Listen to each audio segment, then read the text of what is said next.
the more you show people, the more they want. So if all you do is post blush and white weddings and you hate them, don't post it.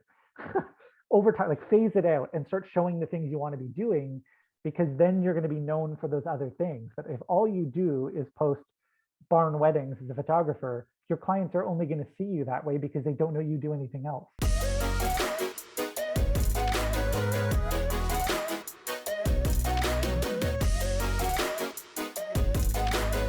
Do you think Yeah. when you provide a better experience for your clients, you're actually able to charge more because they feel more Oh yeah. catered to?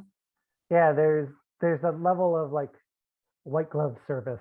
So it's how I work in my stationery is like I want to make sure that my clients have to do the least amount of work as possible that costs more money, um, because it's more labor on our end. But it gives them a sense of I'm being trusted by experts. It would be like hiring someone to, I don't know, do your grocery shopping. And then if you have to micromanage all of it, I wouldn't expect to pay the same as someone if I'm like, please go buy me apples and they bring me the best apples and I don't have to worry about it. I'd expect I have to pay a little bit more for that because I'm putting the trust on that business. And Mhm. that's what our clients are doing a lot of the time. So they should be expecting to pay a little bit more for that. And it's set up in the way that you talk to your clients about that is why we're more expensive is because of the way that we handle your business.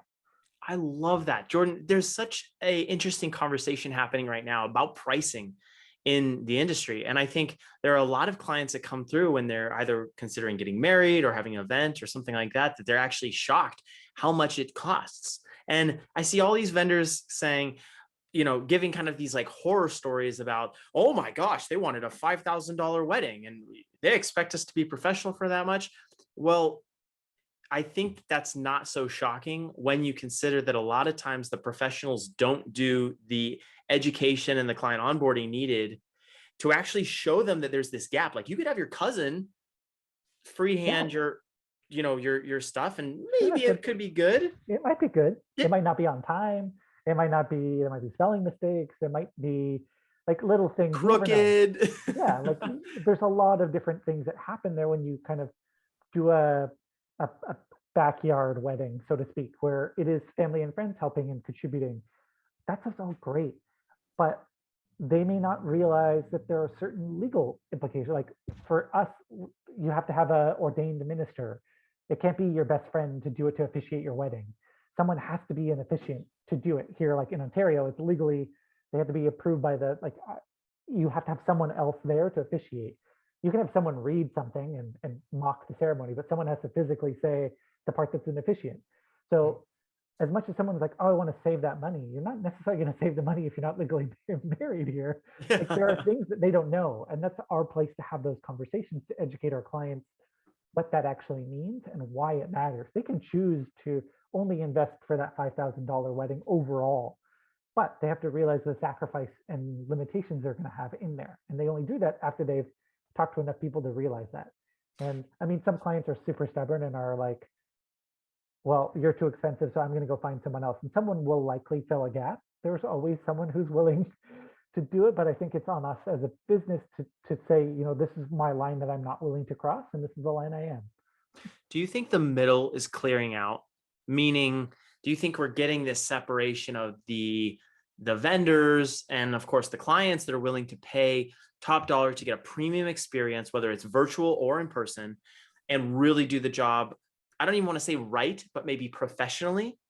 And then the clients that are going to do it on a budget, they want to get married. It's only worth $5,000 to them because they really do want to invest in a down payment on a home or whatever. And so the middle is kind of clearing out. So as a vendor hearing that, you're like, I need to be either pushing myself to be the best, or I need to consciously talk about volume because I know I'm going to be charging less. Yeah, I think that I'm seeing it, but I also know that there are businesses who are not charging what I think they should be charging, but are doing well. So I think that if you just kind of carve the lane that you want to be in and you're comfortable there, I think that's what makes the most sense. I don't ever imagine that there's going to be like $15,000 wedding planner plus percentage and $2,000 wedding planner. There's always going to be a medium. But I think that we just have to understand where we want to be and what our overall trajectory is. Like I mean, ultimately, some of us want to be doing 5 events a year. So obviously we need to be compensated for that. But some people love having that volume. It's just, as you kind of were saying, you have to decide where you want to be. And if you're comfortable doing, like, I have a florist that I work with often who has like 150, she had like pre-pandemic, like 200 some odd events a year, but she Wow. has a team who can do those things. But that's where she wants to be. That's what she likes to do. Uh, so that's where she's comfortable. So it just depends on what they want to be accomplishing and what their goals are for their business. I mean, if you're like a sole proprietor, you have to realize there's only so much you can handle. And you Totally. want to make sure that I'm not going to be like, sure, I can do 50 events a year and that's one a weekend. Like, do I really want to work every weekend? You can ask yourself that question. If you do and you can handle it, great. But how long can you sustain that? Mhm. At some point you're going to be like, maybe I should do 25 or 30 or whatever you want to be comfortable with. And then you have to accommodate your pricing there.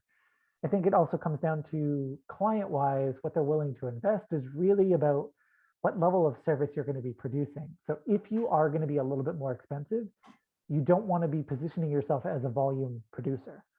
You don't want to be showing the kind of events that are what a volume producer is doing, because that's the kind of client you're going to be attracting.